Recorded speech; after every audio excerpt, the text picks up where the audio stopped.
Good day, ladies and gentlemen. Raven Software came out with the latest round of nerfs again, ruining the long-range meta and short-range meta likewise. Every gun kind of caught it. Instead of reading the patch notes, I'll just essentially show you what happened. For example, the NZ41 here caught a recoil deviation increase plus a headshot multiplier from 1.5 to 1.3. So the 1.3 is definitely the realistic one. But you saw me now there on close range, just tracking the guy down without a single problem.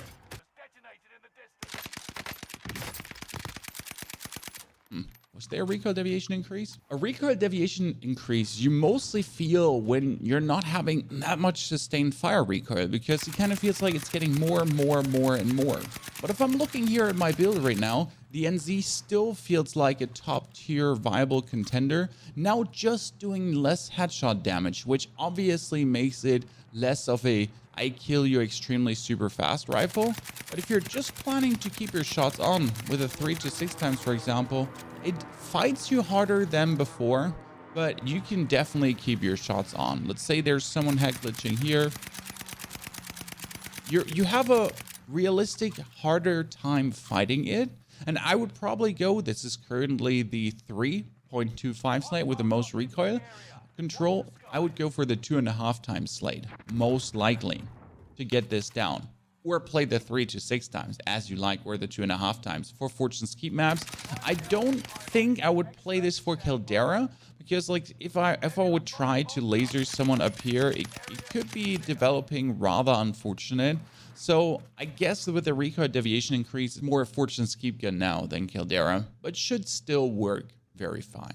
Next up, we have the KG M40, and I guess that gun did just eat some damage nerves, but that's about it. Gun is still an absolute top tier menace. Nothing much changed. I mean, yes, headshot multiplier down and neck shot multiplier down. So the gun is more a chest shot machine. If you anyways have not been hitting your headshots, that's fantastic. The recoil is untouched, so you can hit with this anywhere where you want consecutively in a row. It's definitely easier to hit with this, way easier. On controller, mouse and keyboard, and also 80 field of view, especially when you're using the 2.5 slate instead of the 3 to 6 times. Should give you less visual recoil than the NZ right now. So all in all, I'd say with a KG, you should be... That's what I'm saying. Like the gun just doesn't move.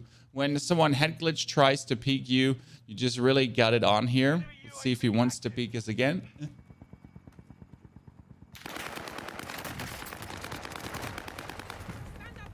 No problem. Easy squeezy, lemon cheesy. There's like, you can hit every single head peek. The KG M40 is still the absolute meta it has been. So that's definitely the top tier meta contender for range in every single way right now. The Volksturmgewehr has been the absolute top tier sniper support / SMZ variant rifle, because it does have no recoil. It does really not have any kind of recoil. It can just beam away on any distance. It just looks plenty cool in this blueprint, obviously. And it's just all in all absolutely great. 630 milliseconds time to kill just rivals the SMGs essentially, plus a good headshot multiplier that allows you to drop the time to kill even further. The thing is, they nerfed the effective damage range. So what they did is, long range folk does less damage now. So they lowered that. They don't want you, or they do want you to play a long range folk, but nerfed. But what they also did is they nerfed the effective damage range of the barrel from 40% down to 26%. Which means now that on range, if you're playing it with hollow point as I do, you're only at 25 meters instead of 29 meters. So we get a 4 meter reduction there in effective damage range, which is still fine, especially for Fortune's Scheme. So I do think with the 25 meters, you're still off to go. I mean, 25 meters is... That's 25 meters, right? And most of the fights you're going to go for are anyways more close up and personal than they're super long range. Here, that guy, for example, now that's 39 meters. So we would get the long range TDK there already. Got to get a little bit closer to then just delete him absolutely off the planet, right? Now, you can just put off hollow point, and I think that should also work. You can put on lengthened or subsonic, whatever you feel like there. Both are viable options, and therefore have less arm and leg shot damage, but realistically still be able to land very good TTKs with the Volksturmgewehr. A lot of people have been playing the Armaguerra, and they kind of nerfed it movement speed wise, so it doesn't move as fast anymore. Still fast enough. For the 34 round mag, they slightly lowered the effective damage range. Still worth it, I would say. Still very good with a 34 round mag. And then they made for the 72 round mag, you move slower. All in all, it is still a very fast moving SMG in the build that we're having. I would probably say with a 72 round mag, it's not worth it anymore. Anyways, the 72 over the 60 round mag is only a slight increase in TTK. And that's very slight. You still have the very good recoil the gun has to offer. You're just beaming away. This is obviously not the full recoil version. Yes, you could just get way more horizontal recoil control in. This is more the full movement speed version because you notice we've already lost movement speed, but it's still moving extremely well.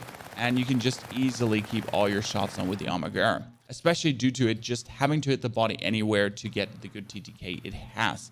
Again, you can play the 34 round, but I guess the 60 round version should right now be king. I do play it not with the skeletal stock for the ultra super duper ultra lupa duper strafe. My strafe is good enough, especially with the body, and I can keep my shots on, and I think that's more important than having more strafe. For the kilo, they did nerf the maximum damage from 23 to 22.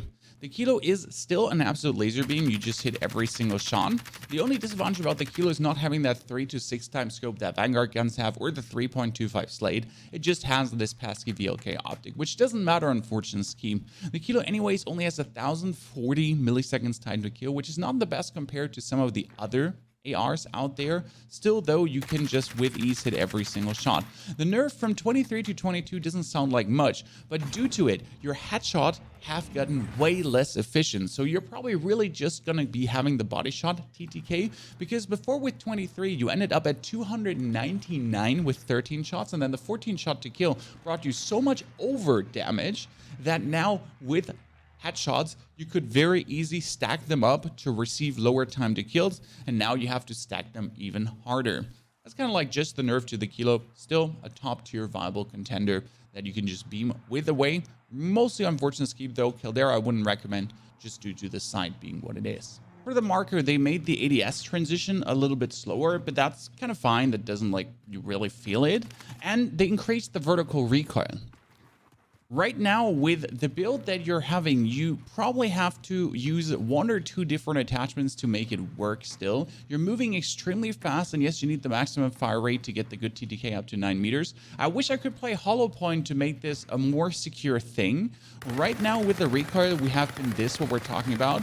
Yes, the gun shakes a little bit, but all in all, the recoil is actually acceptable. As you see, it just goes up there and then it holds. So keeping your shots on is not the hardest ever, but you do fight with the Marco quite some. I would probably not play the Marco on console 80 field of view. On controller in general, it should work, but 80 field of view, there are just better options. I mean, you have the Blixen still, and yes, we're going to be covering the Blixen in a second. There is the Armaguerra, which should definitely be working better, and the Type 100, either the full fire rate version or the absolute no recoil high range mega banger build that we also have is still untouched 100%.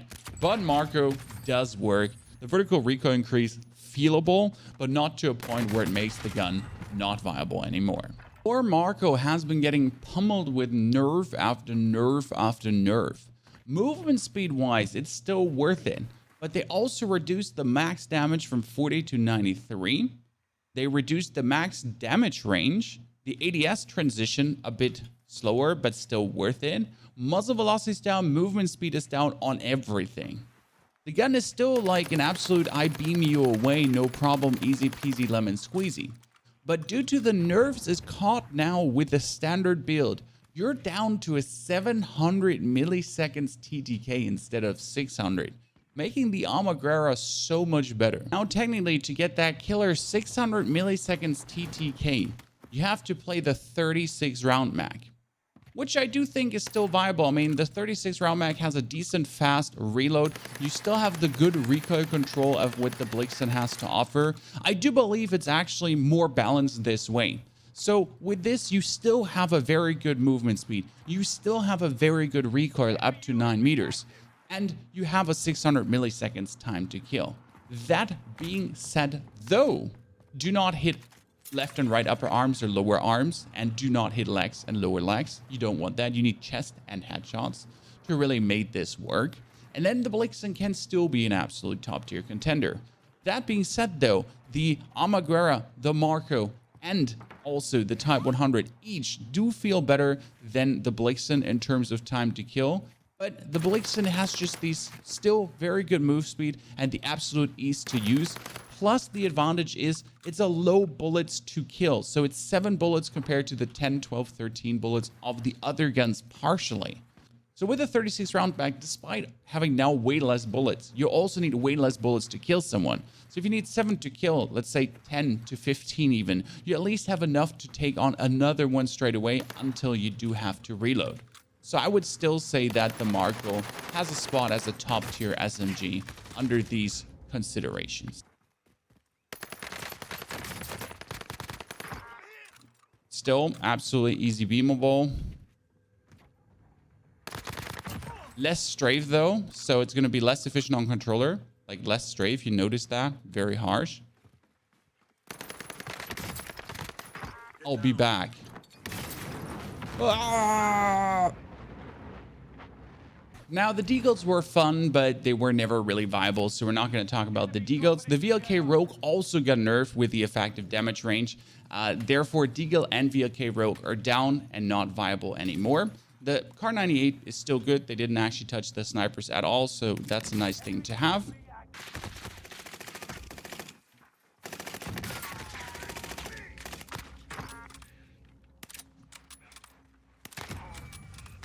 Now, they did buff the Vargo S and gave him more muzzle velocity.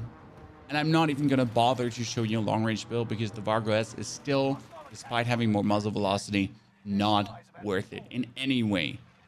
The gun makes no sense that it exists.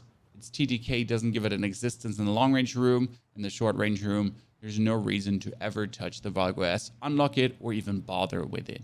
But they did buff the Whitley again. So let's see if we can make a working Whitley build. Technically, the Whitley is an absolute long-range time-to-kill monster. You have a 45 round and you do have a 120 round mag to choose from. The 150 really doesn't do it due to recoil reasons. Now, even then, you kind of have a rather aggressive recoil. This is now the full sustained fire recoil version. And the problem is the horizontal spacing. Even when you're trying to keep it on, you're just really hardcore fighting the gun to keep it on. So you do not have any kind of chill shots and you only have 45 bullets. So you're trying to beam this guy out of the sky. It does work. You aggressively, though, have to fight the recoil. So I think it's a Fortune's Keep beamer, especially with a 45 round mag and the very quick reload, where it should be a dominating factor. But getting this gun then to work on Caldera for really, really long range shots, like trying to get this guy out of the sky. Having this guy now jump into me again, like he's going to be very close. Like, no, I just send him. So that's not the problem. That's like what you really, I don't know why my Gracie auto just leveled up. With this guy, let's see how we can fight him. Come on, fight me. Fight me. Doesn't want to fight me. I'm going to shoot a parachuter of this guy. Trying to shoot this guy. It should definitely be very easy. So you get used to it. You get there. The problem is there's not much to improve about the build. So you can change the polymer grip for the pine tar, but that does not actually give you a significant amount of recoil more. So you're kind of down to what we have here, and that's just the build. you want to give the Whitley a try, give it a try. I'm currently playing with hollow point. If you want more hit rec on range, you could definitely go for lengthen. Hollow point just allows you to keep the good TDKs, especially since the arm and leg shot damages are obviously significantly lower. But still, you have a good bullet velocity already. That's 1200. With lengthen, you'd be roughly at 14 or 1500. So I guess that would definitely help with the long range hit recognition on Caldera. For Fortune's Keep, I guess hollow point would be recommended. But again, there also just go for the maximum bullet velocity if you feel like your hit rec on range is kind of iffy-wiffy and you don't feel like it should be what it should be. The Whitley is definitely an option, especially if you're bored by what the other guns have to offer. Now you can play the absolute monster fire rate Type 100, but you could also play the absolute no recoil Type 100, as you see here. Which really has like such an easy time to be kept on. There's no hassle to beam your opponents away. It is surprisingly murder efficient. Like this is essentially the recoil that you have. And you know how much recoil the super fire rate one has. Obviously, it does have a slight lower time to kill than the mega fire rate one, but it also has 15 meters effective damage range, and you can really hit every single shot and just stack those headshots nicely to receive amazing time to kills. That's currently one of my favorite SMGs to just play there and then just get Jimmy's killed. I hope you enjoyed this style of meta snapshot. Don't worry, I'll be covering even more guns for you in the days to come to give you more of a picture of what is there to be. The Nikita should still be good on range on Fortune's Keep. That's what we're going to cover Cooper Carbine as well, but Cooper Carbine has some hit rec issues in my opinion. Automaton is not really worth it. Volksturmgewehr can be played ranged, slightly get nerfed. STG is absolutely viable as well. Just check the other videos on the channel. Thank you for watching until here. Don't forget to drop a like, check out the other content, maybe the uncut channel with uncut content, and as always, have a fantastic day.